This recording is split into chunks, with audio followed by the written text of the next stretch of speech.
it's Rebecca Bleck from Syntonic Birth, and for this video I wanted to think about the environment that is conducive for birth. The environment that is conducive for a natural and easy birth is one in which we feel safe, private and at ease.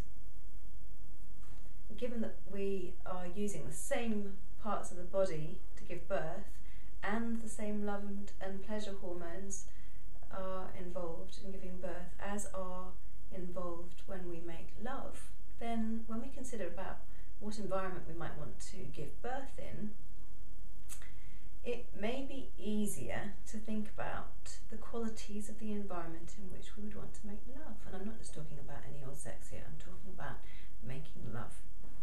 So I think it would be a given that I would want to feel safe. I think if the ceiling was about to fall down or there were bombs outside, I don't think I'd be thinking about making love at all. I think that would be totally on hold. So I'd want to feel safe.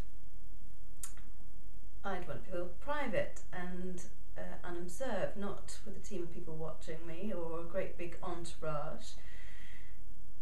I would want it to be an intimate space, one in which I was comfortable and warm, one that had no interruptions, where I was unhurried, unrushed. I might even turn the phone off. In fact, I did when I was giving birth.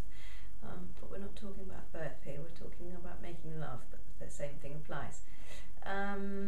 I would want the environment to be quite quiet, so I wasn't getting distracted by other things going on. I might turn the lights down or put some music, nice relaxing music on perhaps.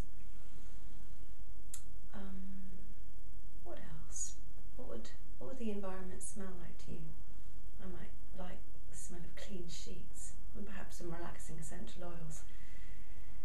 Who would it be with? Well, I would want my partner to be attentive and use sensual touch that would help release the endorphins that would get me in the mood.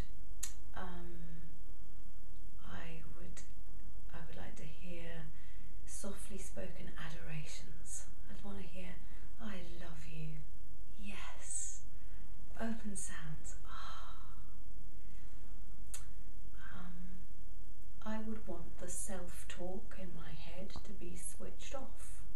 So I definitely wouldn't want the left brain analytical brain switched on. Switch that off. Right brain totally in tune, in the zone, focused in the moment and tuned into the sensations in my body and to the whole process. I would want to have gone to the loo beforehand. I would not want a full bladder if I'm thinking about the sensations in my body. And I'd want some water on hand.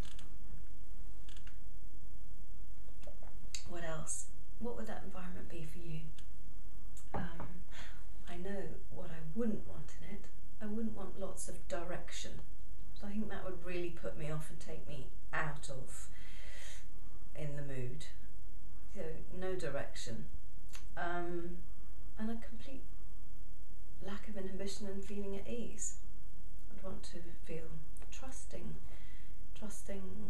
my body and trusting the person I'm with.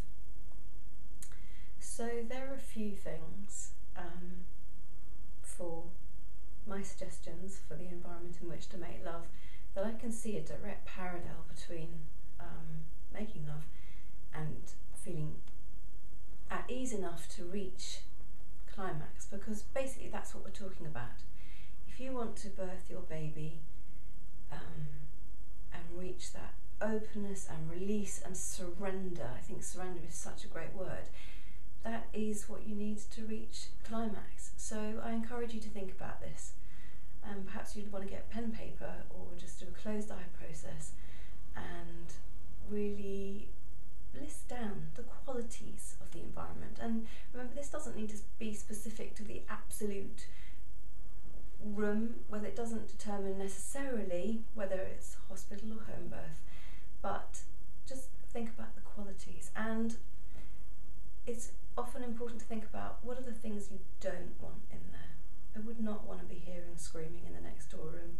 I wouldn't want to be hearing kids fighting. And I wouldn't want somebody telling me what to do, which would take me totally away from actually tuning into my intuition and just going with the flow. So there we are, some thoughts for you to think about, and thank you for listening. Till the next time.